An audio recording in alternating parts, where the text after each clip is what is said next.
ছাত্ৰ ছাত্ৰীসকল, ইয়াৰ আগৰ ক্লাছত আমি কুলম্বছ ল'ৰ বিষয়ে পঢ়ি আছিলোঁ। এতিয়া আমি যোৱা পাঠটোত থাকি যোৱা কেইটামান নতুন কথা শিকিম। আমি জানো যে কুলম্বছ ল'টো দুটা বিন্দুসমূহ আধানৰ ক্ষেত্ৰত প্ৰয়োগ হয়। যদি দুটা বিন্দুসমূহ আধান Q1 আৰু Q2 R দূৰত্বত ৰখা যায়, তেতিয়াহ'লে ইহঁতৰ মাজৰ আকৰ্ষণ বা বিকৰ্ষণ বলৰ পৰিমাণ F = K Q1 Q2 / R² হয়। ইয়াত আটাইতকৈ আমাৰ ইম্পৰ্টেণ্ট কথা হ'ল কি, প্ৰপৰ্চনেলিটি কনষ্টেণ্ট K। এই প্ৰপৰ্চনেলিটি কনষ্টেণ্ট K ইয়াৰ ভেলুটো ছিষ্টেমৰ ওপৰত ডিপেণ্ড কৰে। যদি CGS ছিষ্টেম হয়, CGS ছিষ্টেমত K ভেলুটো হ'ব 1, আৰু যদি MKS ছিষ্টেম হয়, MKS ছিষ্টেম হ'লে ইয়াৰ ভেলুটো হ'ব 1/4πε0. ε0 is called permittivity of free space, শূন্য স্থান বা শূন্য মাধ্যমৰ প্ৰাৱেশ্যতা। এতিয়া যদি চাৰ্জ দুটা শূন্য মাধ্যমত নাথাকি আন কোনো মাধ্যমত থাকে, সেই ক্ষেত্ৰত K ৰ মান হ'ব K = 1/4πε,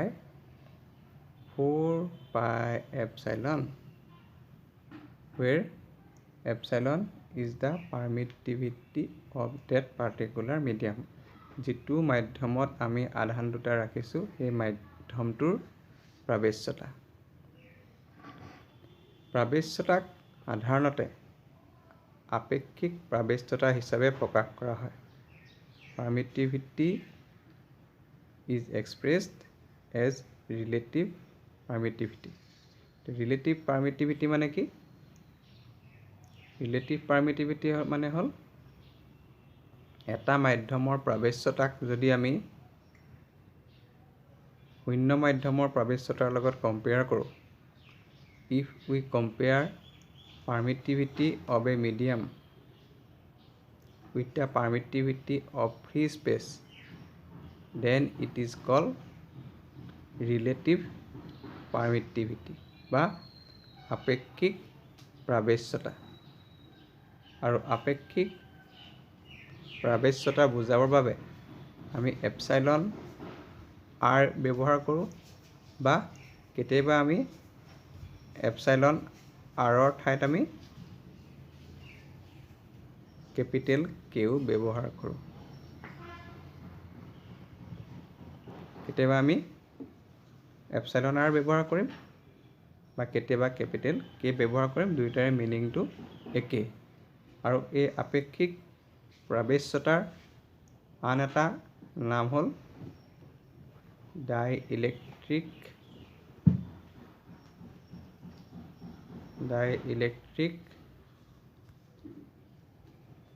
কনষ্টেণ্ট।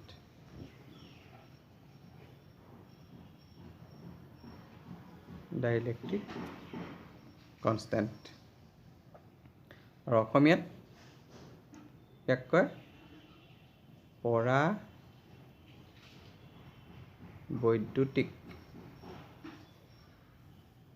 পৰাবৈদ্যুতিক ধ্ৰুৱক। এইটো মনত ৰাখিব লাগে। এই পৰাবৈদ্যুতিক ধ্ৰুৱক বা ডাইইলেক্ট্ৰিক কনষ্টেণ্টটো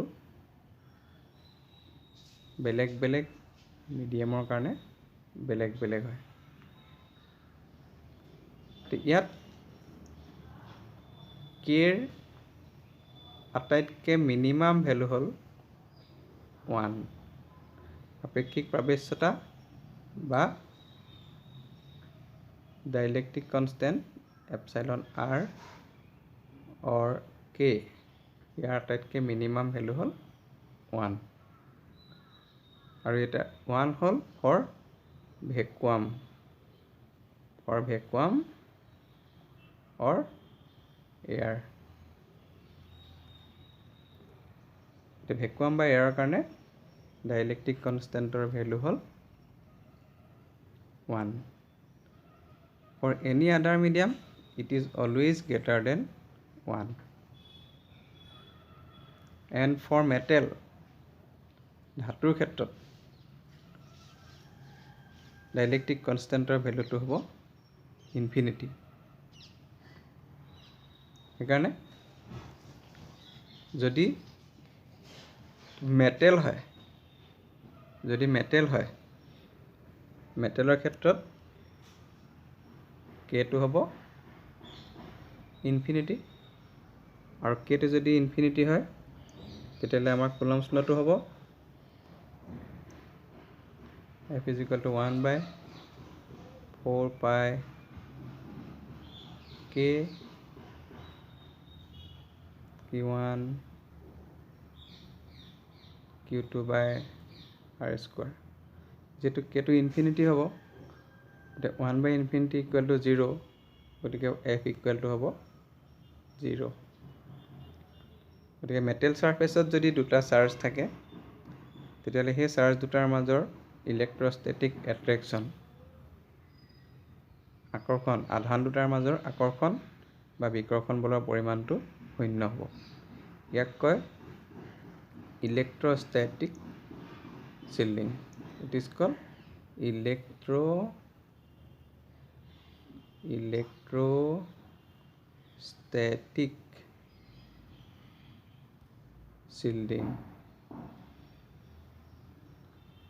ইলেক্ট্ৰষ্টেটিক শ্বিল্ডিং বুলি কোৱা যায় সেইকাৰণে আমি এতিয়া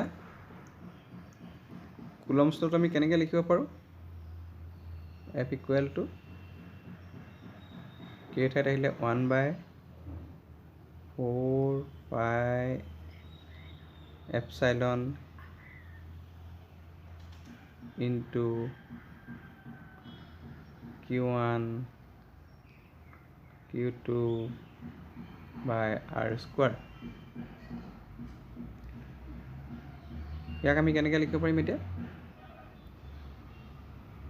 1 by 4 pi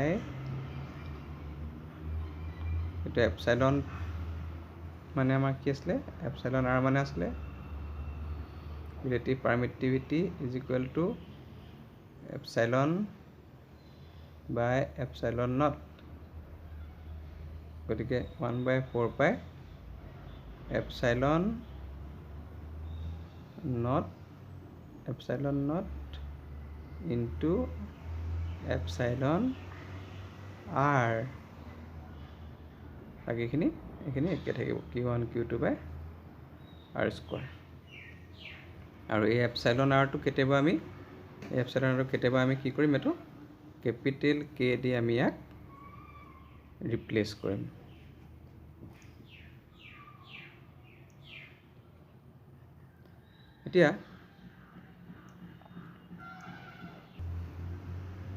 এতিয়া আমি কুলম্বছ ল'ৰ দুটা ইম্পৰ্টেণ্ট প্ৰপাৰ্টি চাব লাগিব প্ৰথম কথা হ'ল যে কুলম্বছ ল'টো কিহত এপ্লিকেবল হয় Coulomb's law is only applicable in case of point charge বিন্দুসমূহ আধান গতিকে পইণ্ট চাৰ্জৰ ক্ষেত্ৰতহে আমাৰ কুলম্বছ ল'টো কি হয় এপ্লিকেবল হয় প্ৰথম কথা দ্বিতীয় কথা Coulomb's force is a central ফ'ৰ্চৰ মিনিংটো হ'ল central force acts along the line joining the two charge particles তাৰমানে এইটো এটা চাৰ্জ গতিকে এই চাৰ্জটোৱে এই চাৰ্জটোৰ ওপৰত যিটো ফ'ৰ্চ দিব, গতিকে ৰিপালচিভ ফ'ৰ্চো এপ্লাই দিবহি। ইট এলংছ দ্য লাইন, এই লাইনডালৰ দিশতে সি ফ'ৰ্চটো দিব। বা এই চাৰ্জটোৱে যদি এই ফাৰ্ষ্ট চাৰ্জটোক ৰিপালচন কৰে, তেতিয়াহ'লে এই ফ'ৰ্চ ইয়াক দিয়া ফ'ৰ্চৰ ডাইৰেকশ্যনটো এইফালে হ'ব। It is called central force. গতিকে এই দুটা কুলম্বছ লৰ আটাইতকৈ ডাঙৰ প্ৰপাৰ্টি। এতিয়া আমি নেক্সট যাম, এটা নতুন টপিকলৈ যাম। আজি ইটো টপিক হ'ল আমাৰ ইলেক্ট্ৰিক ফিল্ড। ইলেক্ট্ৰিক ফিল্ড, বৈদ্যুতিক ক্ষেত্ৰ। বৈদ্যুতিক ক্ষেত্ৰ। এতিয়া বৈদ্যুতিক ক্ষেত্ৰৰ এটা সাধাৰণ ধাৰণা তোমালোকে চাগে ক্লাছ 10ত পাই আহিছিলা। ইয়াত আমি অলপ বহলকৈ পঢ়িম। তো ইলেক্ট্ৰিক ফিল্ড মানে কি? ফিল্ড মানে হ'ল ৰিজন বা অঞ্চল। এটা আধানৰ ছাপ'জ এইটো এটা আধান কিউ। এই আধানটোৰ চাৰিওফালে যিমান দূৰলৈকে আধানটোৰ প্ৰভাৱ থাকিব, সেই ঠাইখিনিকে কওঁ আমি ইলেক্ট্ৰিক ফিল্ড। সকলো আধানৰে ইলেক্ট্ৰিক ফিল্ড থাকিব। আৰু ফিল্ডখন কিমান দূৰলৈকে বিস্তৃত হৈ থাকিব, ইয়াৰ ৰেঞ্জ কিমান, তাৰ কোনো নিৰ্দিষ্ট পৰিসৰ বা নিৰ্দিষ্ট ৰেঞ্জ নাথাকে, কাৰণ ই একেবাৰে অসীমলৈকে বিস্তৃত হৈ থাকে। এতিয়া এই ফিল্ডখনৰ ভিতৰত কেপিটেল কিউ আধানে যিখন বিদ্যুৎ ক্ষেত্ৰৰ সৃষ্টি কৰিছে, এই বিদ্যুৎ ক্ষেত্ৰখনৰ ভিতৰত ইলেক্ট্ৰিক ফিল্ডৰ ভিতৰত ইলেক্ট্ৰিক ফিল্ডখন এখন 3 ডাইমেনশ্যনেল স্ফেৰিকেল। এটা চাৰ্জ যে মই ৰাখিছোঁ কেপিটেল কিউ চাৰ্জ, ইয়াৰ কাৰণে যিখন ইলেক্ট্ৰিক ফিল্ড মই ধৰিছোঁ এই ৰিজনটোৰ ভিতৰতে ইলেক্ট্ৰিক ফিল্ডখন আছে। তো এই ৰিজনটো হ'ব স্ফেৰিকেল। ফুটবলটো বুলি ভাবি ল'ব পাৰা। ফুটবলটোৰ চেণ্টাৰত কেপিটেল কিউ চাৰ্জটো আছে, আৰু গোটেই ঠাইখিনি হ'ল ফুটবলটোৰ ভিতৰত গোটেই ঠাইখিনি হ'ল আমাৰ ইলেক্ট্ৰিক ফিল্ডখন।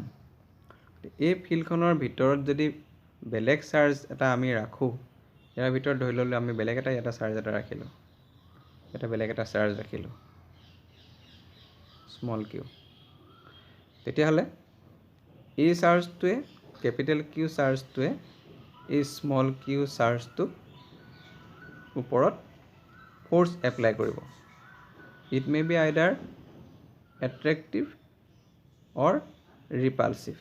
ইয়াৰ ওপৰত হয় আকৰ্ষণ বলৰ সৃষ্টি কৰিব, নহয় বিকৰ্ষণ বলৰ সৃষ্টি কৰিব। এইটো ডিপেণ্ড কৰিব ইয়াৰ নেচাৰটোৰ ওপৰত। যদি দুইটা পজিটিভ হয়, তেতিয়াহ'লে এই দুইটাৰ মাজত ৰিপালচন হ'ব, আৰু এটা পজিটিভ এটা নিগেটিভ হ'লে সিহঁতৰ মাজত এট্ৰেকশ্যন হ'ব। এতিয়া এই ইলেক্ট্ৰিক ফিল্ডখন ইয়াত যে আমি ৰাখিলোঁ, দুটা চাৰ্জ ৰাখিছোঁ, এটা কেপিটেল কিউ চাৰ্জ ৰাখিছোঁ আৰু এটা মই স্মল চাৰ্জ ৰাখিছোঁ, স্মল কিউ, যিটোক আমি স্মল কিউ বুলি কৈছোঁ। এই চাৰ্জটোক মই কৈছোঁ যে suppose capital Q is the, ইয়াৰ এটা নাম দিছোঁ মই চ'ৰ্চ, ইয়াৰ নাম দিছোঁ চ'ৰ্চ চাৰ্জ, ইয়াৰ নাম দিছোঁ মই চ'ৰ্চ চাৰ্জ। তাৰমানে এই ইলেক্ট্ৰিক ফিল্ডখন এই কেপিটেল কিউৱে উৎপন্ন কৰিছে বুলি মই ধৰি লৈছোঁ, আৰু স্মল কিউনতে ইও এখন ইলেক্ট্ৰিক ফিল্ড এপ্লাই কৰিব। গতিকে মই ইয়াৰ কথাটো মই এতিয়া সদ্যহতে মই বাদ দিছোঁ।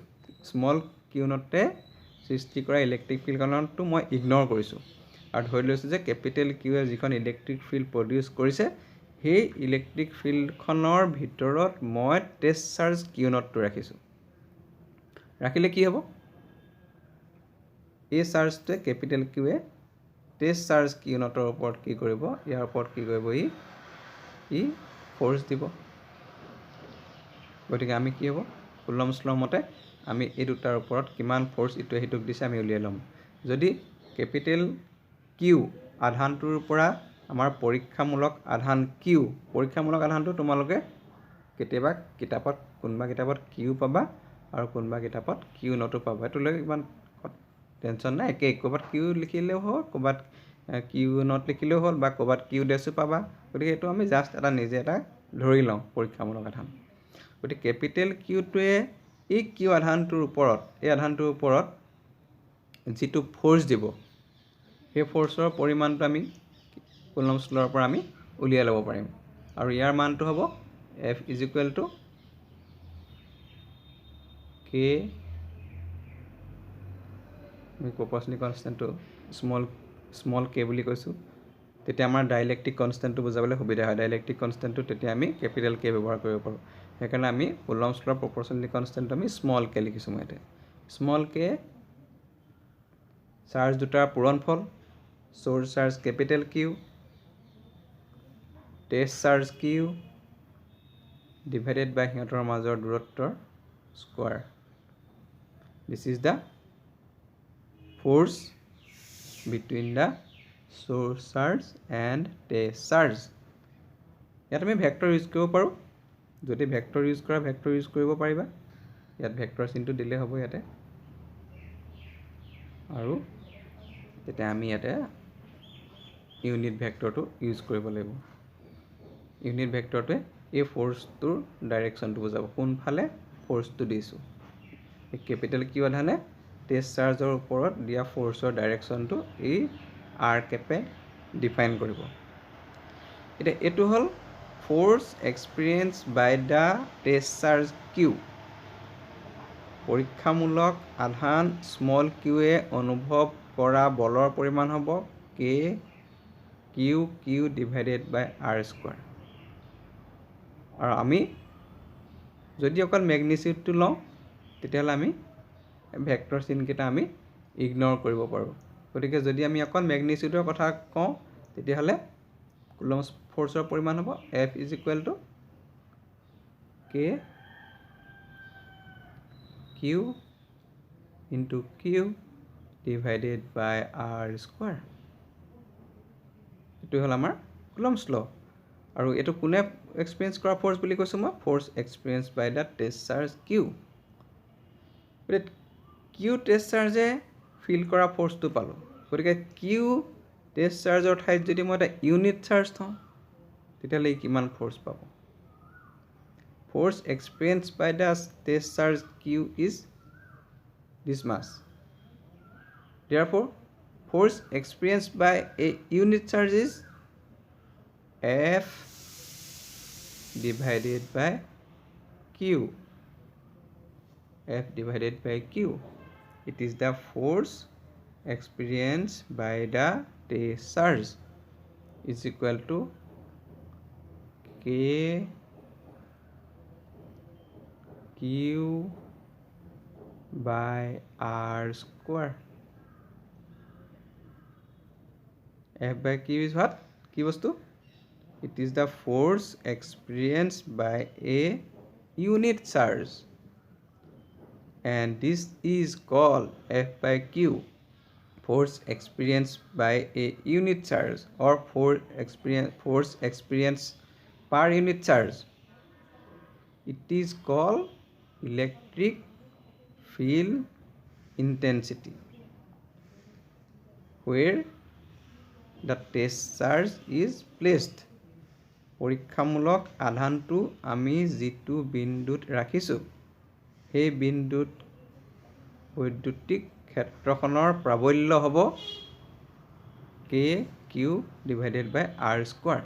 আৰটো হ'ল কেপিটেল কিউৰ পৰা স্মল কিউলৈ দূৰত্ব, distance from capital Q to small q, এই দূৰত্বটো কৈছোঁ আমি R. F by Q, it is called electric field intensity, বৈদ্যুতিক ক্ষেত্ৰ প্ৰাবল্য. It is defined by the letter capital E. Electric ফিল্ডক আমি কেপিটেল ই আখৰ দি ৰিপ্ৰেজেণ্ট কৰোঁ। গতিকে electric field E is equal to F by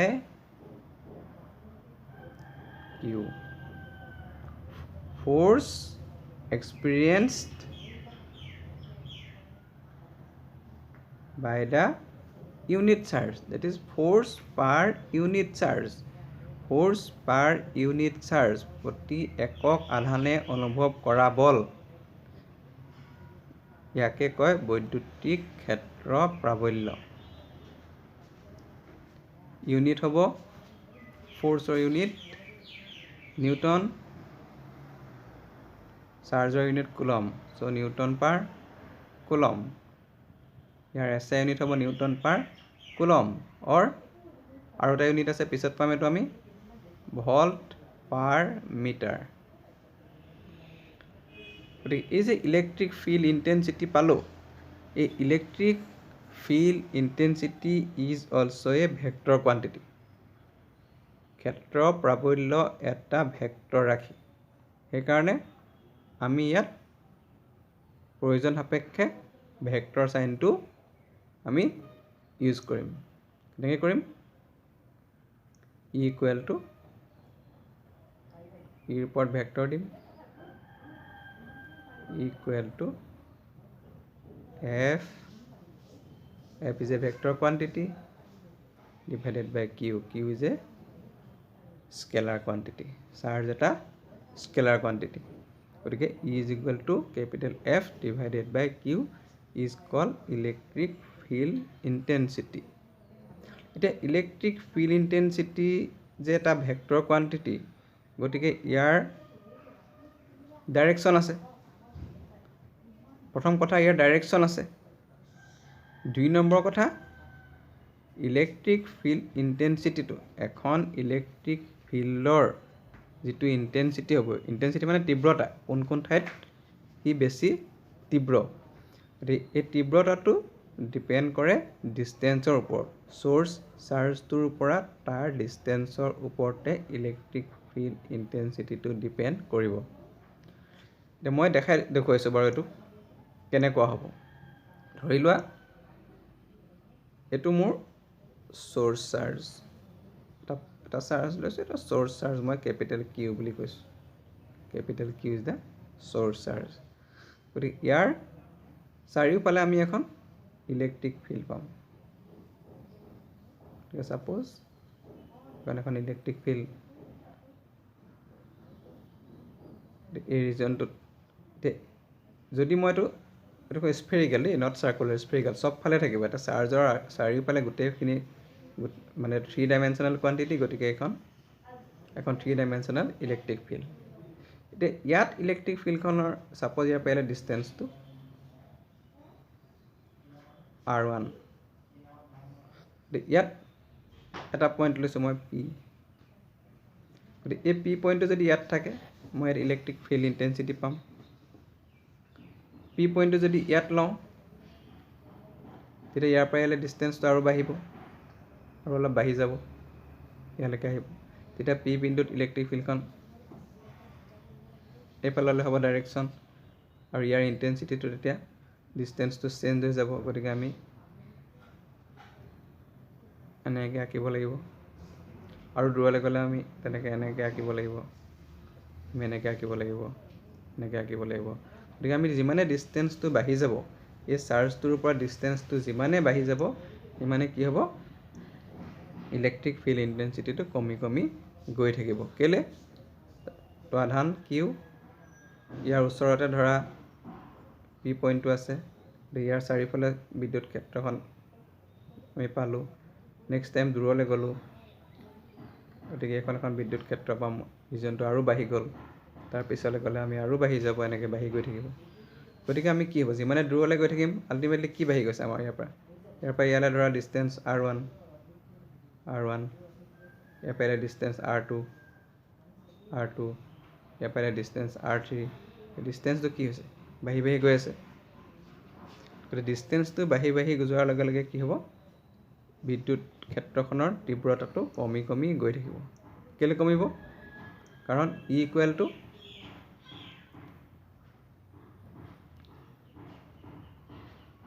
two আছিলে আমাৰ ইকুৱেল টু কে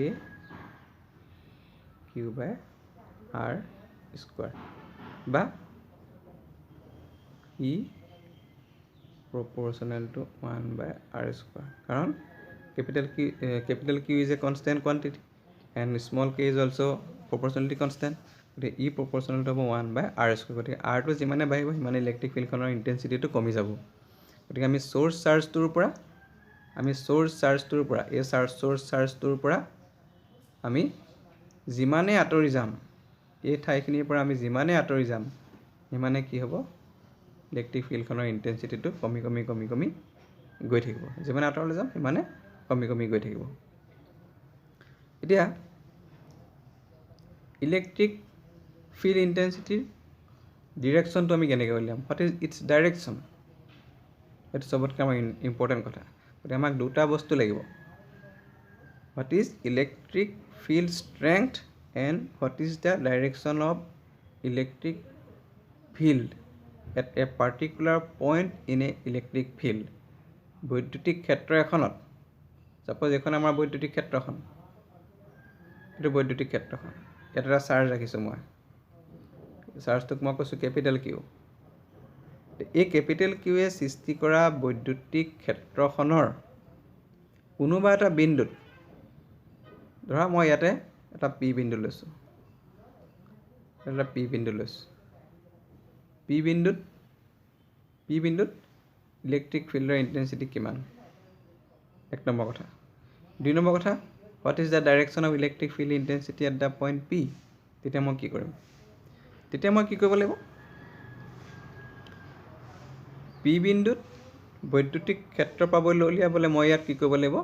ইয়াত এটা ইউনিট চাৰ্জ ৰাখিব লাগিব। I have to place a unit positive charge at the point P. মই যদি এই পি বিন্দুটোত যদি মই এটা একক আধান ৰাখোঁ, ইউনিট পজিটিভ চাৰ্জ, একক ধনাত্মক আধান ৰাখোঁ, তেতিয়াহ'লে সেই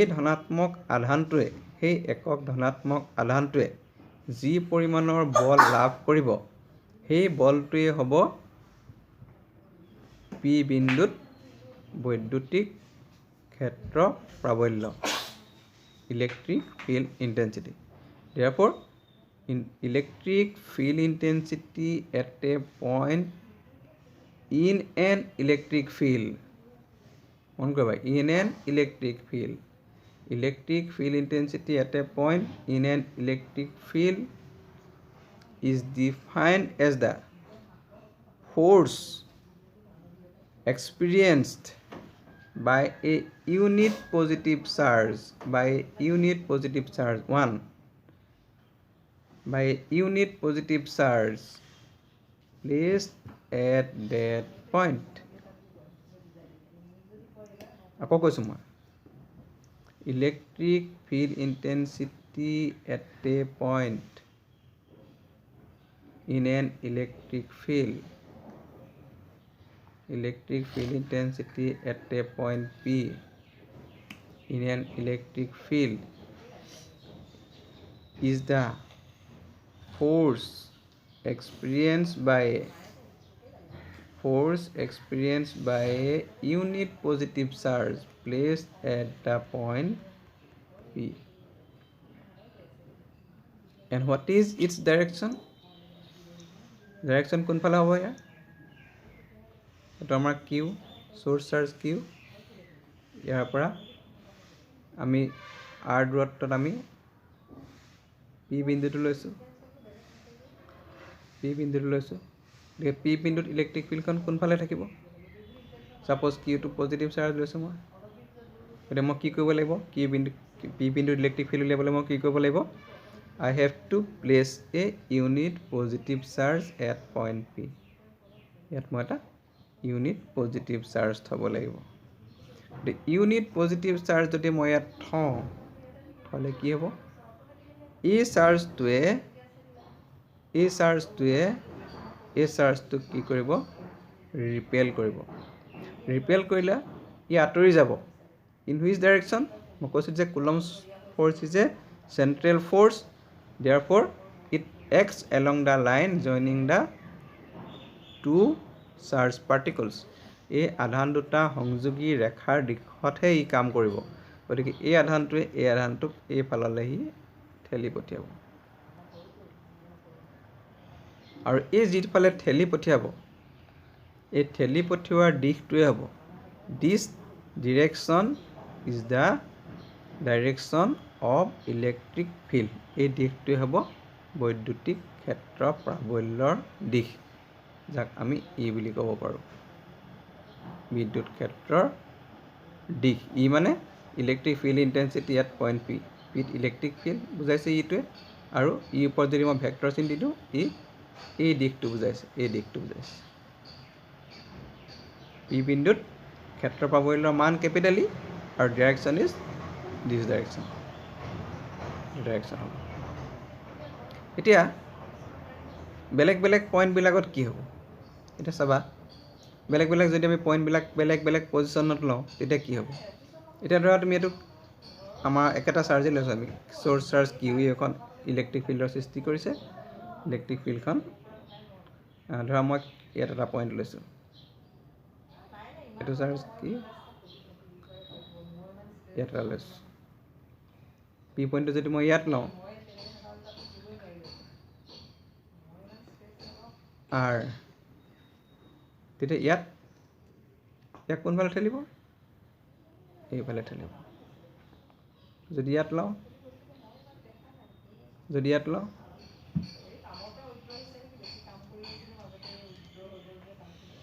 এইফালে হ'ব যদি এইফালে লওঁ এইফালে হ'ব গতিকে ইলেক্ট্ৰিক ফিল্ডখনৰ ডিৰেকশ্যনটো কি হ'ব not same suppose E1 E2 E3 direction বিলাক বেলেগ বেলেগ হ'ব গতিকে ডাইৰেকশ্যনটো সেম হ'ব পাৰে ইয়াৰ পৰা এই চাৰ্জটোৰ পৰা এইটো ধৰা P1 পইণ্ট ইয়ালৈ যিমান ডিষ্টেঞ্চ এইটো P2 পইণ্ট সেম ডিষ্টেঞ্চ এইটো P3 এইটো P3 ধৰা সেম ডিষ্টেঞ্চ এইটো P3 ডিষ্টেঞ্চটো সেম আৰে আছে দুইটা এইটো আৰ ডিষ্টেঞ্চটো সমান গোটেইকেইটা ডিষ্টেঞ্চ লগাই দিলে এটা স্ফিয়াৰ বা স্ফেৰিকেল বডিয়ে ফৰ্ম কৰিব কিন্তু এতিয়া P1 P2 P3 this is P1 this is P2 আৰু দিছ ইজ P3 ডিষ্টেঞ্চটো সেম গতিকে P1 P2 আৰু P3 ইলেক্ট্ৰিক ফিল্ডখনৰ ষ্ট্ৰেংথটো একে হ'ব E1 সমান E2 সমান E3 সমান হ'ব মানটো সমান হ'ব কিন্তু ডাইৰেকশ্যনটো সিহঁতৰ বেলেগ বেলেগ হ'ব গতিকে আমি E1 E2 লিখিব পাৰোঁ বাট আমি এনেকৈ লিখিব নোৱাৰোঁ E1 E2 লিখিব মই নোৱাৰোঁ কিয় দুইটাৰে মান সমান হ'ব পাৰে কিন্তু দিশটো দুইটাৰ ডাইৰেকশ্যনটো বেলেগ বেলেগ গতিকে E1 E2 মই লিখিব নোৱাৰোঁ এইটো নট ইকুৱেল বা E2 is not equal to E3 এই কথাটো তোমালোকে মন কৰিবা এতিয়া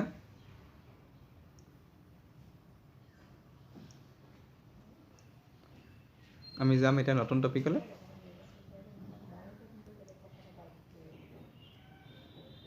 গতিকে আমি এতিয়া পঢ়িম নেক্সট ফিল্ড লাইন্সবিলাকনো কি ফিল্ড লাইন্সৰ ওপৰত আমি কেইটামান সৰু সৰু কথা পঢ়িম এতিয়া আমাৰ suppose this is our charge body এইটো আমাৰ এটা ধৰা চাৰ্জ বডি ইয়াৰ ভিতৰত ধৰা পজিটিভ চাৰ্জ সোমাই আছে এটা বস্তু লৈছোঁ আমি ইয়াৰ ভিতৰত আমি গোটেই বস্তুটোতে আমি পজিটিভ চাৰ্জ ৰাখি থৈছোঁ ধনাত্মক আধান ৰাখি থৈছোঁ অলপ ডাঙৰকৈ আঁকি দিছোঁ বাৰু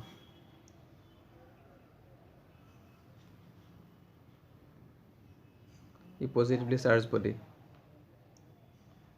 এতিয়া ইয়াৰ ওচৰলৈ যদি আমি এটা একদম সৰু ইউনিট চাৰ্জ আনো কি হ'ব ইয়াৰ ওচৰলৈ যদি মই এটা সৰু ইউনিট চাৰ্জ আনো, ধৰি ইয়াতে মই এটা ইউনিট চাৰ্জ থৈছোঁ ইয়াতে, তাহলে কি হ'ব? এই চাৰ্জটোক ৰিপেল কৰিব, গতিকে ইয়াৰ পৰা আঁতৰি যাব।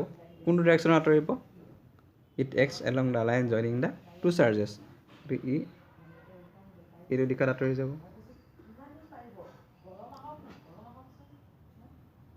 হ'ল? নেক্সট, ছাপ'জ মই ইয়াত থৈছোঁ চাৰ্জটো, এইফাললৈ আঁতৰি আহিব। ইয়াত থ'লে এইফাললৈ আঁতৰি আহিব, ইয়াত থ'লে এইফাললৈ আঁতৰি আহিব, ইয়াত এইফাললৈ আহিব, এইফাললৈ আহিব। গতিকে আমি কি পালোঁ? কিছুমান লাইন পালোঁ, ডাইভাৰ্জিং লাইন। এই লাইনবিলাকক কয় ইলেক্ট্ৰিক ফিল্ড লাইন, বৈদ্যুতিক ক্ষেত্ৰ ৰেখা।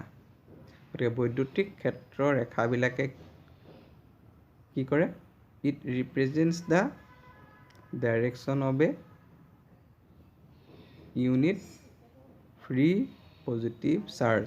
আমি ইলেক্ট্ৰিক ফিল্ড এখনত, ইয়াত এই বস্তুটো এখন ইলেক্ট্ৰিক ফিল্ড ক্ৰিয়েট কৰিছে, এই পজিটিভ গোটেই বস্তুটো এটা ইলেক্ট্ৰিক ফিল্ড ক্ৰিয়েট কৰিছে।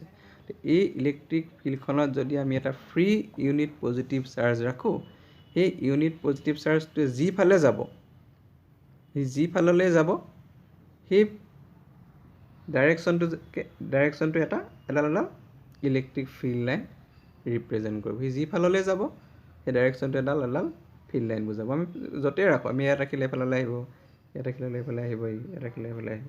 তো এইবিলাককে কয় ইলেক্ট্ৰিক ফিল্ড লাইনছ। তো ইয়াত কেইটামান আৰু মই ডায়েগ্ৰাম দেখাম ধুনীয়াকৈ, তাত ধুনীয়াকৈ অঁকা আছে। এই ডায়েগ্ৰামকেইটা তোমালোকে চাবা। এতিয়া ধৰা যদি চাৰ্জটো নিগেটিভ হয় কি হ'ব? চাৰ্জ বডিটো নিগেটিভ চাৰ্জ বডি, তেতিয়া কি হ'ব? ইয়াতে মই ওচৰতে ইয়াতে মই এটা ফ্ৰী চাৰ্জ ৰাখিছোঁ, এটা পজিটিভ ফ্ৰী চাৰ্জ ৰাখিছোঁ। এই চাৰ্জটোৱে কি কৰিব? ই সদায় ইয়াৰ ফাললৈ যাব, ইয়াক এট্ৰেক্ট কৰিব, কাৰণ এইটো এটা মই যিটো ফ্ৰী চাৰ্জ ৰাখিছোঁ মই পজিটিভ চাৰ্জ লৈছোঁ, গতিকে ই এফাললৈ যাব। ইয়াত ৰাখিলে সি এইফাললৈ যাব, ইয়াত এইফাললৈ যাব, এইফাললৈ যাব, এইফাললৈ যাব। তো এইবিলাক ফিল্ড লাইনছ। ইয়াত ফিল্ড লাইনছবিলাক এনেকুৱা হ'ব, ইয়াত ফিল্ড লাইনছবিলাক হ'ব কনভাৰ্জিং, ইয়াত সোমাবগৈ গোটেইখিনি। আৰু যদি আমি পজিটিভ চাৰ্জ লওঁ তেতিয়াহ'লে সি তাৰ পৰা ওলাই যাব। গতিকে দুটা পজিটিভ আৰু নিগেটিভ চাৰ্জৰ ক্ষেত্ৰত কি হ'ব? ফিল্ড লাইনছবিলাকৰ যিটো তোমালোকে ডাইৰেকশ্যনটো দেখিছা, ডাইৰেকশ্যনটো অপজিট হ'ব। আৰু যদি দুটা ওচৰা ওচৰি পজিটিভ চাৰ্জ থাকে, এইটো এটা পজিটিভ চাৰ্জ, এইটো এটা পজিটিভ চাৰ্জ, তেতিয়া ফিল্ড লাইনছবিলাক কেনেকুৱা হ'ব? বা নিগেটিভ, তেতিয়া ফিল্ড লাইনছবিলাক কেনেকুৱা হ'ব? বা এটা পজিটিভ আনটো নিগেটিভ, তেতিয়া ফিল্ড লাইনছবিলাক কেনেকুৱা হ'ব? গতিকে এইকেইটা ডায়েগ্ৰামকেইটা চোৱাচোন কেনেকুৱা হ'ব, মই তোমালোকক দেখুৱাইছোঁ বেলেগ বেলেগ কেছত কেনেকুৱা হ'ব।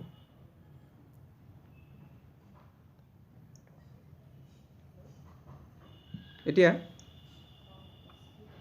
আমি চাম যে এই ফিল্ড লাইনছবিলাকে কি কৰে। এই ফিল্ড লাইনছবিলাকে কি কৰে বুলি ক'লোঁ? ফিল্ড লাইনছবিলাক it represents the direction of a free unit positive charge. Unit positive charge এটা যদি আমি ইয়াতে ৰাখোঁ, ইউনিট পজিটিভ চাৰ্জ এটা ৰাখিলে ই যিফাললৈ যাব সেই ডাইৰেকশ্যনটোৱে ইলেক্ট্ৰিক ফিল্ড লাইনৰ ডাইৰেকশ্যন বুজাব। ঠিক আছে? এতিয়া এই ইলেক্ট্ৰিক ফিল্ড লাইনছবিলাকৰ কিছুমান খুব ইম্পৰ্টেণ্ট আৰু খুব বিউটিফুল প্ৰপাৰ্টি আছে। এই প্ৰপাৰ্টিবিলাক কেনেকুৱা ধৰণৰ চাবা, যে এই ফিল্ড লাইনছবিলাক যদি ধৰা ইয়াত মই দুটা চাৰ্জ লৈছোঁ, প্লাছ আৰু মাইনাছ, এতিয়া ফিল্ড লাইনছবিলাক এনেকুৱা হ'ব, ইয়াৰ পৰা এনেকৈ ওলাব, ইয়াৰ পৰা ওলাই এনেকুৱা হ'ব। এই ফিল্ড লাইনছবিলাকে কেতিয়াও ইডালে সিডালক ইণ্টাৰচেক্ট নকৰে। প্ৰথম property, field lines never intersect ইচ আদাৰ। কোনো ফিল্ড লাইনছে ইডালে সিডালক কটাকটি নকৰে। এইটো সিহঁতৰ প্ৰথম প্ৰপাৰ্টি কিন্তু বহুতকেইটা প্ৰপাৰ্টি আছে মই তোমালোকক কৈ দিছোঁ বাৰু নেক্সট আৰু এটা প্ৰপাৰ্টি কৈ দিছোঁ মই এতিয়া ধৰা এই ফিল্ড লাইন্সডালৰ কোনোবা এটা ঠাইত মই ইয়াতে ধৰা ইলেক্ট্ৰিক ফিল্ডখন কোনফালে আছে মই চাব খুজিছোঁ এই ফিল্ড লাইন্সডালৰ এই পি পইণ্টটোত ইলেক্ট্ৰিক ফিল্ডখন কোনফালে আছে মই চাব খুজিছোঁ কাৰণ ফিল্ড লাইন্সডাল ইয়াত কাৰ্ভ হৈছে এডাল ষ্ট্ৰেইট লাইন হৈছে ইয়াত ইলেক্ট্ৰিক ফিল্ডখন ডেফিনেটলি পজিটিভৰ পৰা নিগেটিভলৈ আছে এইফাললৈ আছে ইয়াত ইলেক্ট্ৰিক ফিল্ডখন কেনেকুৱা হৈছে ইয়াত পি বিন্দুটোত পি পইণ্টটোত ইলেক্ট্ৰিক ফিল্ডখন কেনেকুৱা হৈছে তেতিয়া মই কি কৰিব লাগিব I have to draw' a tangent at point P মই এই পি বিন্দুটোত এডাল টেনজেণ্ট টানিব লাগিব আৰু এই টেনজেণ্টডালৰ ডাইৰেকশ্যনটোৱেই পি বিন্দুত ইলেক্ট্ৰিক ফিল্ডৰ ডাইৰেকশ্যন ৰিপ্ৰেজেণ্ট কৰিব That means we have to draw a tangent at the point P and this tangent will represent the direction of electric field at that point. P বিন্দুত আমি এডাল স্পৰ্শক টানিলে সেই স্পৰ্শকডালে P বিন্দুত বিদ্যুৎ ক্ষেত্ৰৰ দিশ সূচাব তেনেকৈ P পইণ্টটো আমি যিকোনো ঠাইতে ল'ব পাৰোঁ আমি যদি ইয়াত লওঁ তেতিয়া আমি ইয়াত টেনজেণ্টডাল ইয়াত টানিব লাগিব ইয়াত টেনজেণ্টডাল টানিলে কেনেকুৱা হ'ব এনেকুৱা হ'ব গতিকে এই ঠাইত ইলেক্ট্ৰিক ফিল্ডখন এইফাললৈ থাকিব এইটো ডাইৰেকশ্যনত আছে তেনেকৈ ইয়াত টানিলে এইফাললৈ হ'ব এতিয়া বেলেগ বেলেগ পইণ্টত আমি ইলেক্ট্ৰিক ফিল্ডখনৰ ডাইৰেকশ্যনটো বেলেগ বেলেগ পাম ঠিক আছে সেইটো দুটা প্ৰপাৰ্টি মই ক'লোঁ আৰু এটা ইম্পৰ্টেণ্ট প্ৰপাৰ্টি মই কৈ দিছোঁ যে এটা এৰিয়াৰ মাজেদি ছাপ'জ ইয়াৰ পৰা তুমি ফিল্ড লাইন্সবিলাক পাৰ হৈ গৈছে চবফালে ফিল্ড লাইন্সবিলাক গৈছে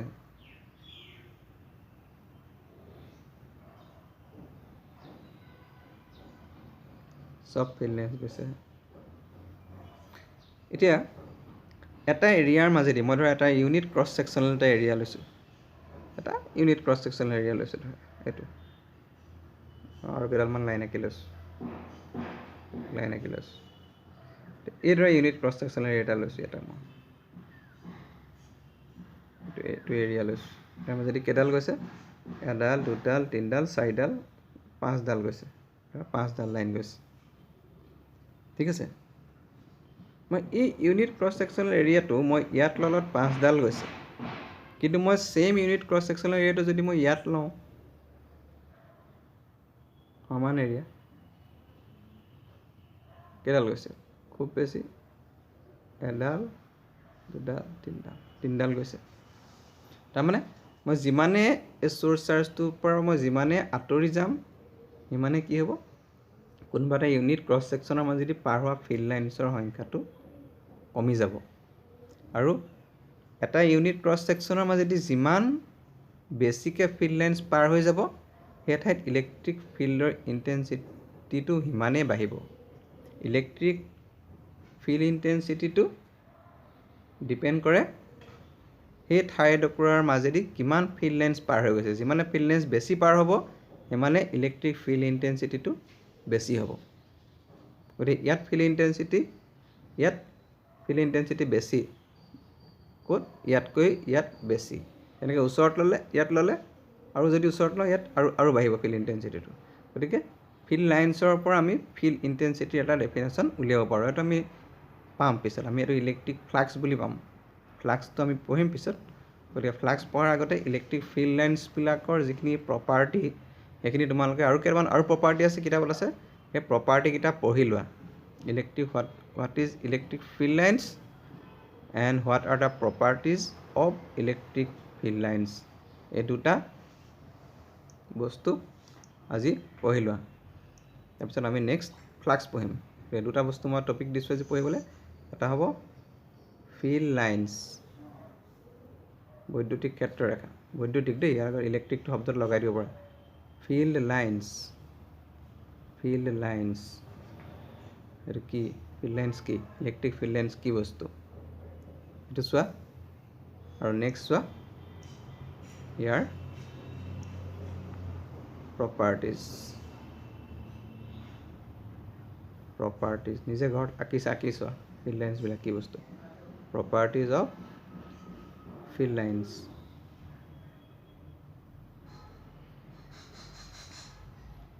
ক্ষেত্ৰৰেখাৰ ধৰ্ম, বৈদ্যুতিক ক্ষেত্ৰৰেখাৰ ধৰ্ম।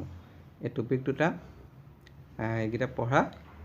নেক্সট এইকেইটা দুটা তোমালোকৰ কমপ্লিট হ'লে মই যিকেইটা ডায়েগ্ৰাম তোমালোকক দেখাইছোঁ ইয়াত, সেই ডায়েগ্ৰামকেইটা চাবা। তাত চাৰ্জটো বেলেগ বেলেগ হ'লে ফিল্ড লেন্সবিলাক কেনেকুৱা হয়, তাৰ শ্বেপটো কেনেকুৱা হ'ব, দুটা পজিটিভ থাকিলে কেনেকুৱা হ'ব, এটা পজিটিভ এটা নিগেটিভ থাকিলে কেনেকুৱা হ'ব, দুটা নিগেটিভ থাকিলে কেনেকুৱা হ'ব, এইখিনি প্ৰপাৰ্টিখিনি চোৱা, ফিল্ড লেন্সবিলাকৰ শ্বেপটো চোৱা।